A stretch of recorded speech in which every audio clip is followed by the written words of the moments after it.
Now, you're not glued to your desk every hour of every day of every week, but you need to be pretty readily available but if I had to sum it all up, the reason why I left investment banking is because of point number 5.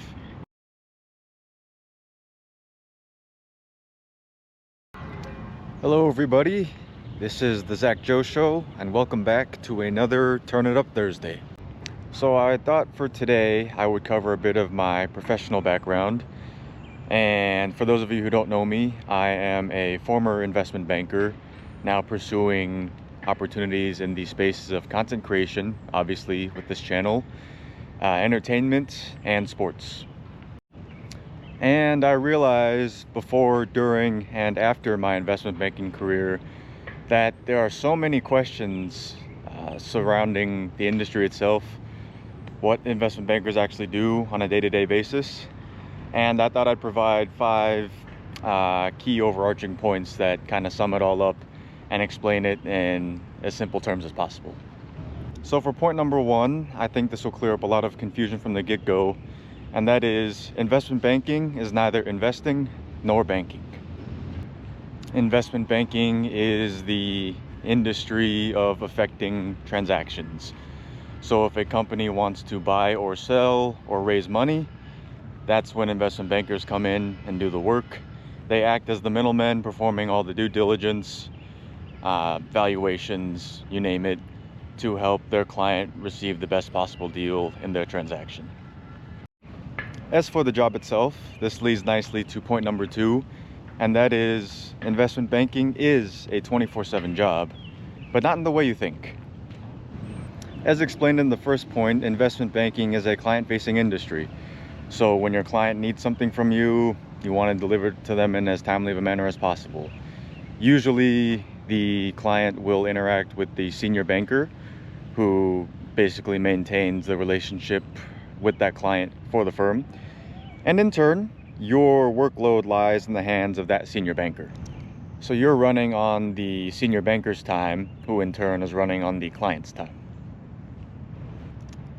Sounds not too great, I know. I think some of the most quote-unquote high-intensity moments of my job were coordinating FedEx print orders for presentation materials to be printed, binded, and ready for pickup at a certain time. And this would all happen over the span of maybe 30 minutes across 3 different time zones. Now, you're not glued to your desk every hour of every day of every week, but you need to be pretty readily available, because this leads us to point number 3, which is you are privy to the needs of your client. Now, it wouldn't be fair for me to go through this whole video without at least mentioning some pros of the job. Of course, coming out of college as a young 20-something-year-old, you get paid pretty well. But you also take away some valuable learning lessons, namely point number 4, which is keeping a very sharp attention to detail.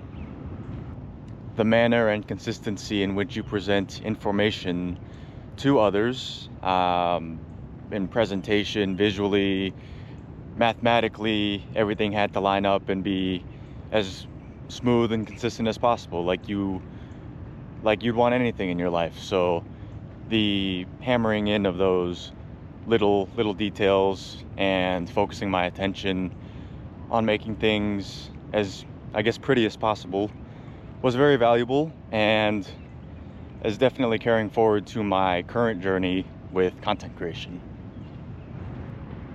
But obviously, I'm no longer an investment banker. After less than 2 years, I decided that it was not a suitable long-term career path for me, for a multitude of reasons. But if I had to sum it all up, the reason why I left investment banking is because of point number 5, I could not be balanced. Now, that may seem a little black and white, but when you reduce everything down to its simplest form, the job just doesn't let you be you in the fullest sense. Since you are always tied down to the needs of your client, and therefore the needs of your senior bankers, you really spend all of your mental energy, even when you're not actively doing the job, wondering, oh, am I going to get something to do, or what's next? And that's not balanced. In reflecting on how I've evolved since the end of my investment banking career, I appreciate the gift of opportunity a lot more now. My bad days now are what my good days used to be. And even on a visually more gloomy day like today, I still have a bright outlook on the future. And obviously I know I'm going to experience peaks and valleys, but I'm ready for them and I'm looking forward to them, both the highs and the lows. And I just gave you 5 small tidbits from my experience in investment banking, but I think about 5 things I'm doing right now that I wouldn't have been able to do if I had stayed at the job. I'm wearing a comfortable outfit, I'm walking outside, I'm digesting a freshly cooked breakfast, I got my phone on Do Not Disturb so I can put my energy towards this content, and most importantly of all, my mind is fired up. I have so many ideas cooking in my head that I'm really looking forward to turning from an abstract into something of substance. I will forever be grateful for the opportunity to work in the investment banking industry, as it provided me with opportunities and led me to places that I otherwise would not have explored. I'd be happy to answer additional questions in a future video, but in the meantime, thank you so much for watching and be balanced.